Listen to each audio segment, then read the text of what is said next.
Então, eu sou Suzana, eu sou da Universidade de São Paulo, do IME, e eu faço ciência da computação. A minha orientadora é a professora Yoshiko Wakabayashi. Então, eu vou falar sobre isso, intersecção de caminhos mais longos em um grafo. Primeiro, eu vou dar umas ideias gerais, algumas definições que vão ser usadas na palestra. Eu vou falar, em geral, do problema do caminho mais longo.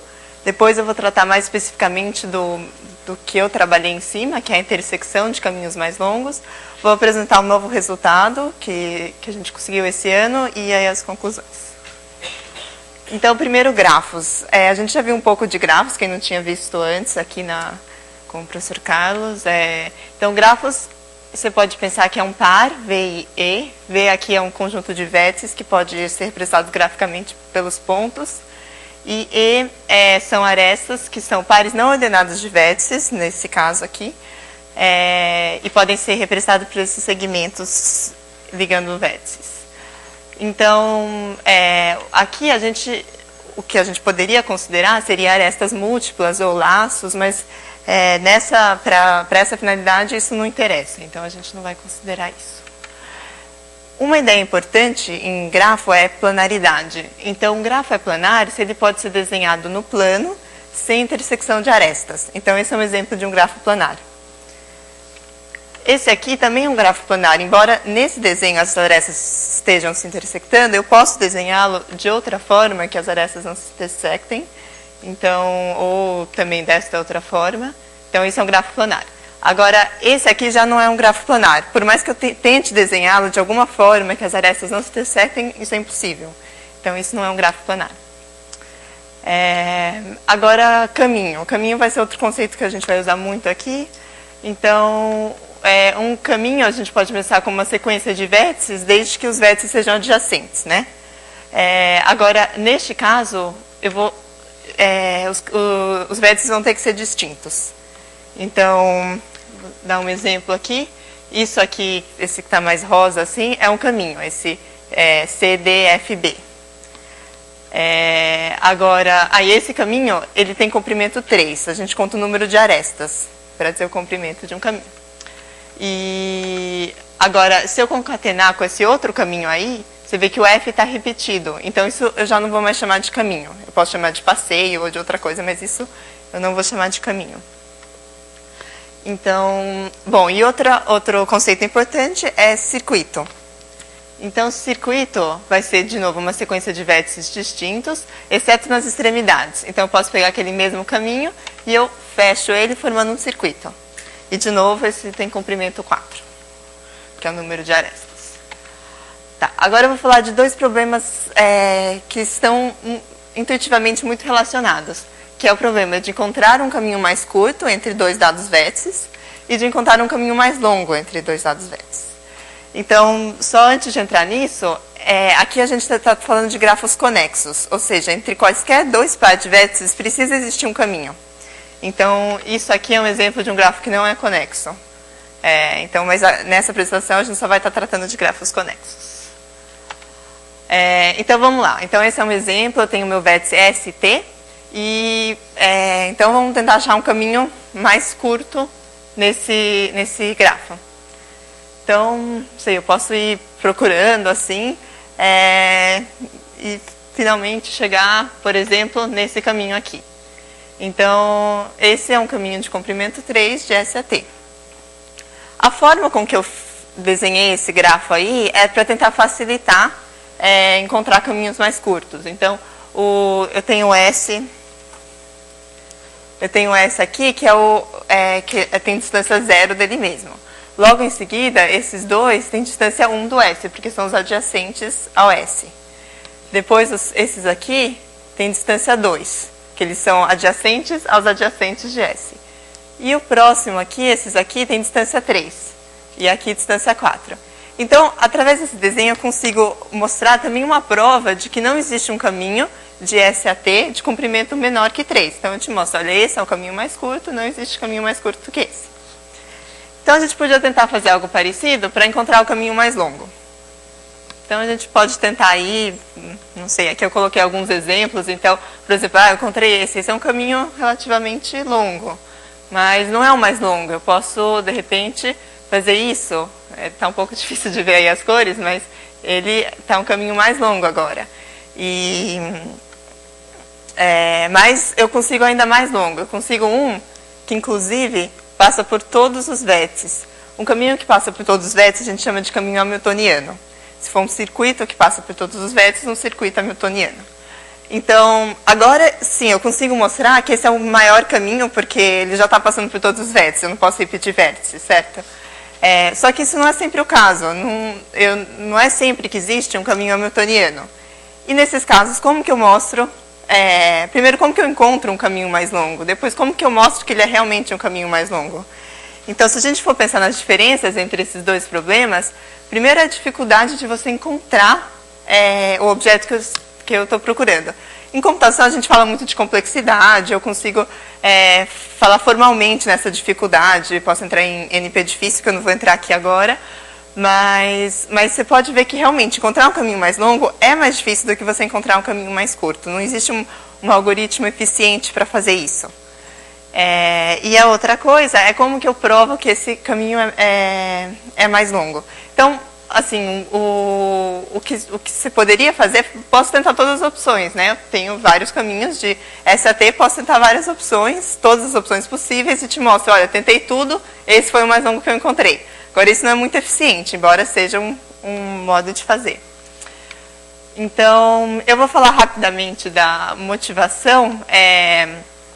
Então, você pode pensar, o caminho mais curto é intuitivo, né? Para que serve encontrar um caminho mais curto?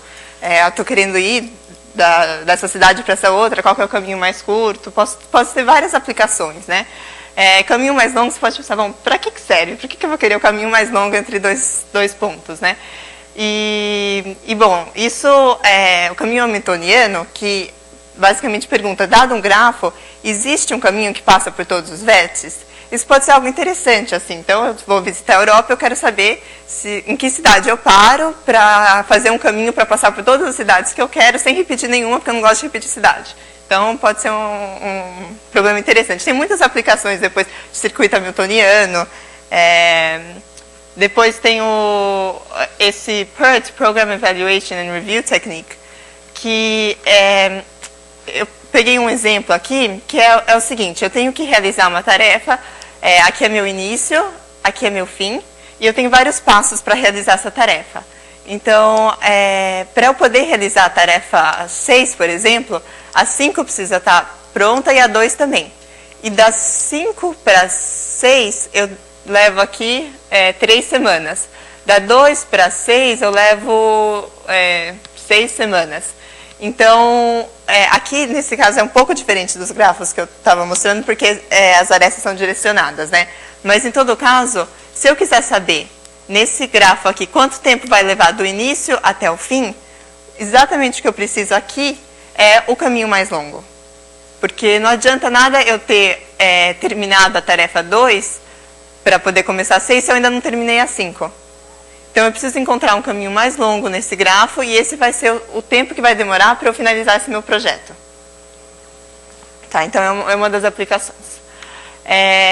Então, agora, o problema do caminho mais longo, a gente estava falando agora entre dois vértices específicos, mas o problema do caminho mais longo, em geral, é em um grafo, encontrar o caminho mais longo. Independente de que vértice começa, que vértice termina, eu quero o caminho mais longo possível nesse grafo. Então, como a gente estava vendo, isso é um problema difícil. Existem algumas classes de grafo para os quais é fácil encontrar. Existe um algoritmo. Então, por exemplo, já no ano 60, o Dijkstra ele mostrou isso para árvores. Árvores são grafos desse tipo, assim, que não contém, um grafo que não contém circuito. Então, isso aqui é uma árvore. Então, eu vou mostrar rapidamente o algoritmo de Dijkstra, sem provar por que ele funciona, mas o algoritmo diz assim, você escolhe uma folha, marca uma folha, a partir dessa folha você consegue facilmente encontrar um caminho mais longo, então eu encontro um caminho mais longo a partir dessa folha, qualquer, existem mais que um, eu escolho um qualquer, eu marco a outra extremidade e procuro outro caminho mais longo a partir dessa folha. E Dijkstra afirma que então este é o caminho mais longo do meu grafo. Então é um algoritmo simples assim, que encontra o caminho mais longo. E outra classe de grafos são os cactos, que você pode reparar que ele é bem parecido com a árvore, a única diferença é que eu troco algumas arestas por circuitos.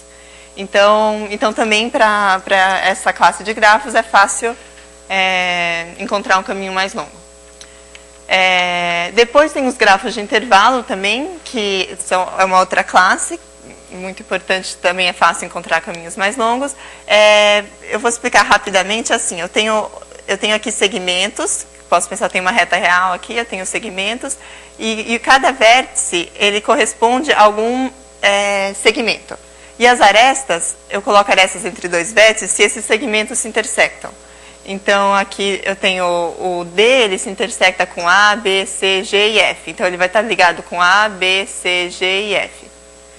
Então, um grafo de intervalo é um grafo que pode ter uma representação assim com segmentos. Então, nesse grafo também isso foi provado esse ano, em 2010. Então, depois, agora entrando em intersecção de caminhos mais longos, que é o que eu estava estudando mais, bom, eu posso pensar,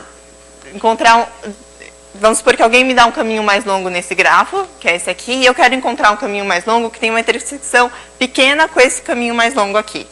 Então, eu posso tentar, o melhor que eu vou conseguir é isso aqui. E esses têm aqui um vértice em comum.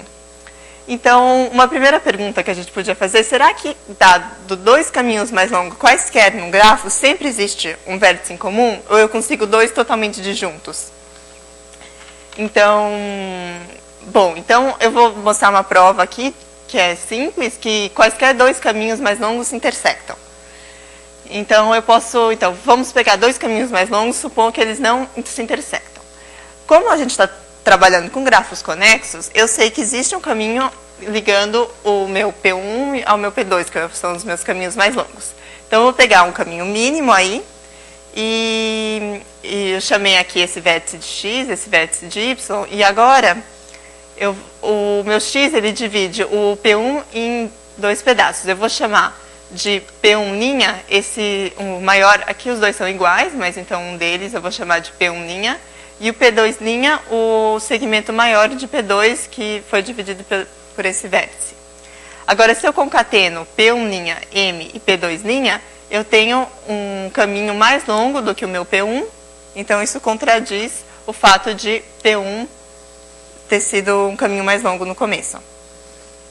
Então, bom, então por isso, com isso eu provo que dois caminhos mais longos sempre têm um vértice em comum. Então tá bom, então para 2 é verdade. Mas e se eu pensar em 3, 4, infinitos caminhos mais longos, será que existe um vértice comum em que todos os caminhos mais longos têm que passar por lá, uma espécie de centro assim do meu grafo? Será que isso aqui aconteceria? Então, em 66, num colóquio sobre teoria dos grafos, o Galay perguntou, para qualquer grafo G, existe sempre um vértice comum a todos os caminhos mais longos? E então, em 69, o Walter ele construiu esse grafo aqui, que é um grafo com 25 vértices, planar, e nesse grafo ele mostrou 13 caminhos cuja intersecção é vazia. Então, ele mostrou que aquilo não é sempre verdade. Só que a partir disso surgiram várias novas perguntas. Então, por exemplo, esse exemplo é minimal, eu não consigo um exemplo menor que mostra isso. E se eu impuser algumas restrições, como planaridade ou uma maior conectividade, depois eu explico melhor isso. E se eu pegar a intersecção de apenas alguns mais longos? Então, o Walter tinha mostrado que 13 mais longos não tinham um vértice em comum. E a gente sabe que para 2 sempre tem, mas e se eu pegasse 5, ou 4, 3, o que acontece, né? Então, o Walter e o Zamfiresco obtiveram esse grafo independentemente, que tem apenas 12 vértices, então é menor. Ele não é planar, mas eu consigo 9 caminhos nesse grafo que não tem um vértice em comum aos 9. E depois o Schmitz obteve esse que é planar, com 17 vértices, e nesse aí basta 7 caminhos, e eu não tenho vértice comum a 7 caminhos, 7 caminhos mais longos nesse grafo.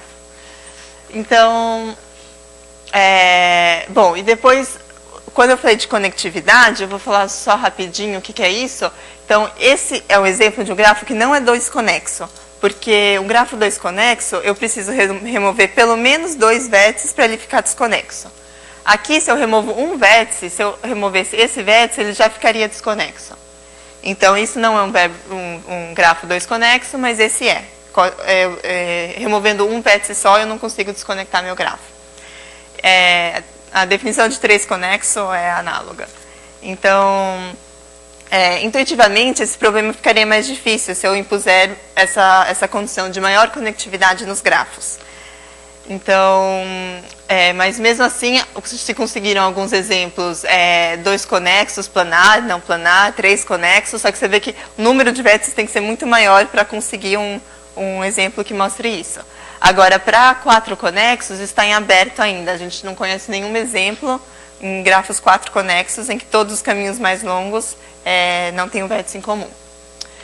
Então, bom, de novo, tem algumas classes especiais, assim, de grafos que existe sempre um vértice em comum a todos os caminhos mais longos. Então, árvores é uma dessas classes. Para árvore é simples provar, pode até ficar como exercício para quem quiser, mas você pode, quem conhece o centro de uma árvore, dá para você provar que todos os caminhos mais longos passam pelo centro. Você pode pensar que se eu faço a união dos caminhos mais longos e eles não têm um vértice em comum, eu consigo chegar à conclusão que forma algum circuito, e em árvore não tem circuito. Então,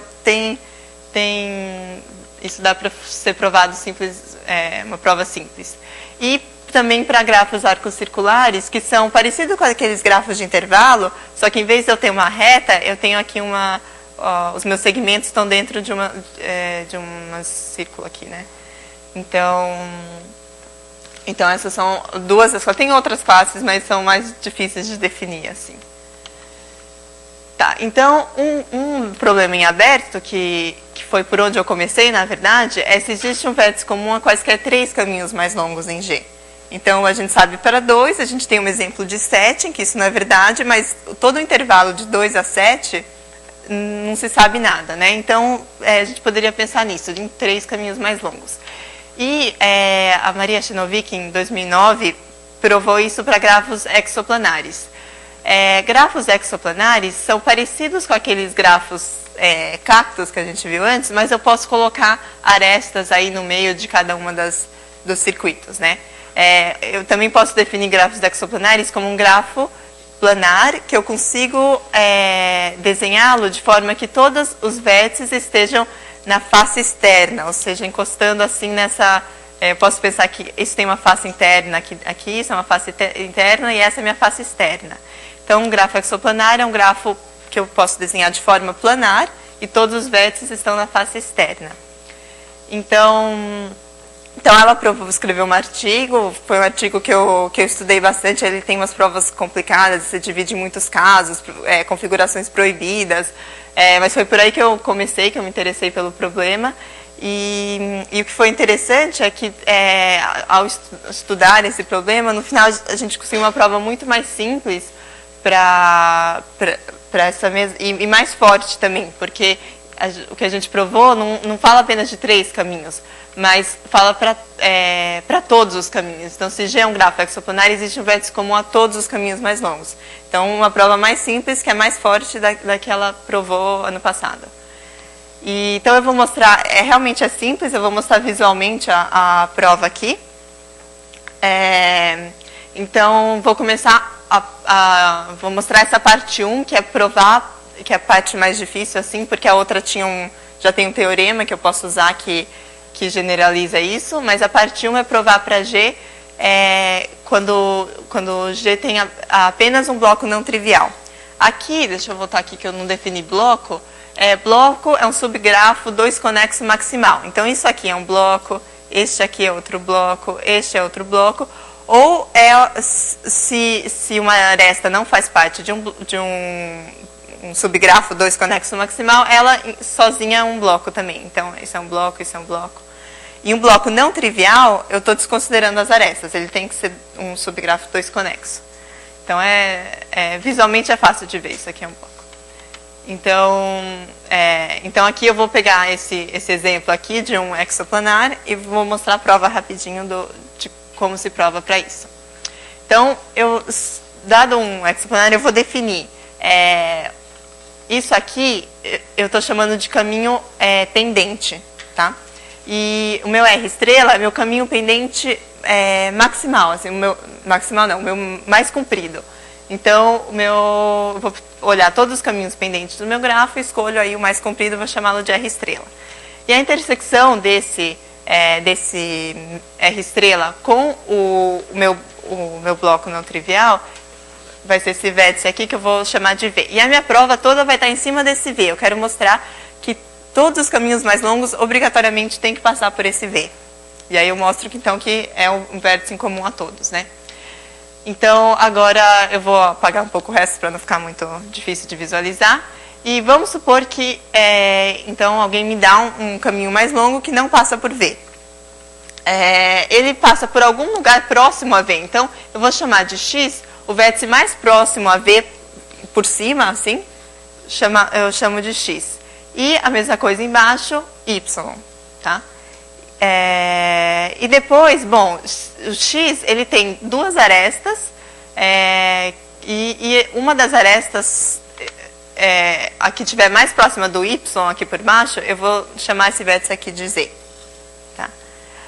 E a outra, eu não sei, ela está indo para algum outro lugar, eu coloquei um pontilhado aí, mas a Z é mais próxima de Y. Então tá, a gente pode pensar, o que acontece entre Z e Y? A gente sabe que é planar. Então, esse vou chamar meu caso 1, vai acontecer alguma coisa assim. Ele vai ter que vir, alguma hora vai passar, pode voltar, e uma hora ele pode sair aí por um caminho pendente, esse meu caminho. Então, então agora eu vou mostrar que existe um caminho maior do que esse. Então eu provo que esse não é um caminho mais longo. Bom, isso é fácil ver, porque esse aqui, esse meu R estrela, era o maior caminho pendente, né? Então, se ao invés de eu fazer este caminho aqui, eu fizer este, eu vou estar usando uma aresta a mais aqui, que não tem como eu usar só indo de Z até Y, né? Então, esse é um caminho maior do que esse anterior que eu tinha. O resto eu mantenho igual, dessa parte para cá eu mantenho igual e só mudo isso aqui. Então, esse caminho aqui original, ele não era o caminho mais longo, que eu consegui construir um mais longo que ele. Agora, eu posso ter um caso 2, que é, e se o meu Y e meu Z coincidem? Né? Bom, esse caso é mais simples ainda, porque eu não estou passando por nenhum desses vértices aqui, eu posso simplesmente fazer isso, e eu obtenho um caminho mais longo. E, de novo, esse caminho passa por V, e é mais longo que o anterior, então o anterior não poderia ser mais longo, né? E um último caso, e se meu X e meu Y coincidem? O que isso acontece? Ou seja, não tem nenhum desses vértices aqui que pertence ao meu caminho mais longo. Então, isso significa que meu caminho ele bate e sai. Mas então, também é simples provar, porque se eu bater e entrar no meu... bom, por aqui seria mais longo, mas eu peguei esse aqui. Isso aqui também já é mais longo do que o anterior. Então, o anterior não era um caminho mais longo. Então, bom, então com isso, eu provo que todos os caminhos mais longos têm que passar por esse vértice V. E depois, esse teorema aqui de 90, de Klavsar e Petkovsek, usando esse teorema, eu consigo provar, generalizar a ideia que eu fiz para um bloco só, para o grafo inteiro exoplanar, se eu tenho mais blocos. Basicamente, o que ele diz é que existe um vértice comum a todos os caminhos mais longos em G, se e somente se para todo bloco, então para todo bloco de G, todos os caminhos mais longos em G, que tem pelo menos uma aresta em B, tem um vértice em comum. Então, se ele usa uma aresta daqui e tem um vértice em comum em todos os blocos, isso é verdade, então para o meu grafo inteiro é verdade. Então, usando esse teorema, eu consigo generalizar aquela prova para um bloco só e provar para a classe inteira dos exoplanares. Então, isso. Bom, então, esse trabalho começou com esse artigo da Maria Chinovic, de 2009, e foi muito interessante trabalhar em cima disso, porque um problema em aberto, né, e tem muito que se fazer, e mesmo um resultado que já existe você tentar simplificar esse resultado, conseguir uma prova mais simples, a gente com isso também conseguir uma prova mais geral. Então é interessante, mesmo com teoremas já estão provados, se você consegue provar de outra forma, às vezes, como no caso, deu para generalizar.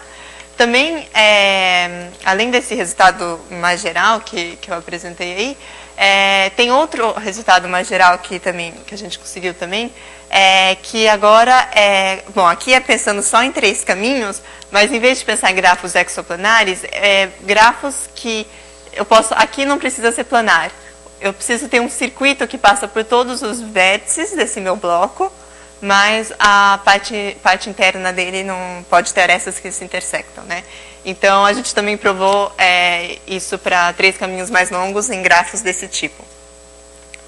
E, bom, e tem muitos problemas em aberto nessa área de caminhos mais longos. Realmente é uma área mais difícil de você trabalhar, pelo que eu expliquei no começo.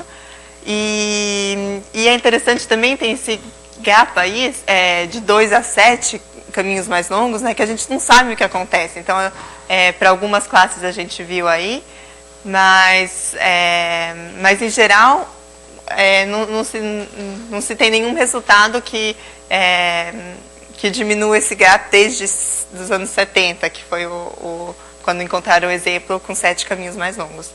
Então, bom, então é isso. Muito obrigada. Se alguém tiver alguma pergunta.